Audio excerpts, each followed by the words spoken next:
Hello and welcome to this week's Friday Tech Roundup. Today's episode will cover everything from bug bounty hunters all the way to quantum computers. We hope you're ready. Let's go.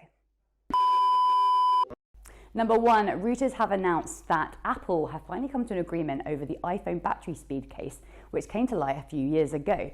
What they have agreed to is a $500 million payout, which works out about roughly $25 per phone affected. However, this can change depending on how many phones become eligible, but the minimum payout they have to pay is $310 million. There are about 7 different models of the phone which have been affected, so check out the link below to see if you are eligible for a payout by Apple. Number 2, HackerOne has recently reported there's now 100,000 hackers who have turned their hand to become professional bug bounty hunters. Now, bug bounties aren't a new thing. In fact, they've been around since 1995, when Netscape asked people to help them find vulnerabilities in their Netscape Navigator 2.0 beta. So what's kept them popular around since then? Well, Apple offering up to £1 million in prize money is a good reason. But if we're being honest, it's because no software is perfect. And actually, the cost of a breach now is incredibly detrimental to businesses from a reputation point of view and also monetary. So the whole time that you have this pool of people who can help you, why wouldn't you use them? And actually, hackers are doing really well out of it. In 2019, professional hackers managed to make £14 million between them. So not only is it a viable career option, but we're also seeing the testing standard rise. So as far as we're aware, it's probably a win-win situation for everyone. Number 3, did you know that the average organization has 900 applications, 28% of which are not currently integrated? Crazy, right? Well, luckily for us, MuleSoft has released data from 800 IT leaders who talk to us about the anchors and the accelerators within their own digital transformations. These insights show us exactly what's working for them. But also what's interesting is that whilst 92% are currently undergoing a digital transformation or are planning to do so in the next year, 85% of them are experiencing a problem with integration, which is actually slowing down their progress altogether. They also identified data silos and a lack of IT funding as 2 other reasons why they just can't pick up the speed that they need to drive success with their transformation programs. We've dropped a link to the study below, so if you are curious to find out more, please head there for more information.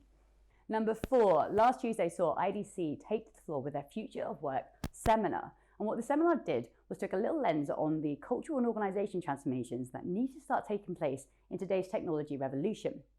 So whilst business transformation and innovation still remain very much the goal of many organizations, the argument comes out now that customer experience is no longer enough to compete on alone.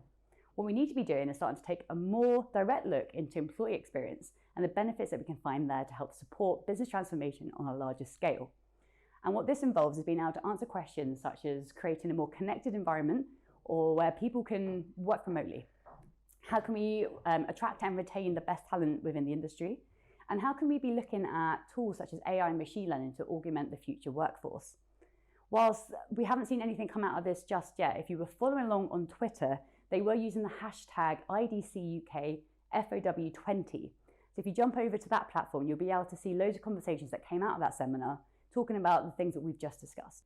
Number 5, last but certainly not least, Honeywell has entered the quantum computing race as a surprise contender after announcing it will be releasing its first quantum computer in the summer of 2020. Now, they claim that this supercomputer of theirs is capable of reaching quantum volumes of 64. Now, to put this into perspective, that is doubly as powerful as IBM's current quantum computer, which came out earlier in the year. Rumour is that they've actually been building this now for over a decade. However, Honeywell kept it a secret because they weren't quite ready to tell the world that this is what they were working on. However, years of digital transformation has made their technology credible, and their data-centric focus has enabled them to build perhaps the most powerful computer in existence today.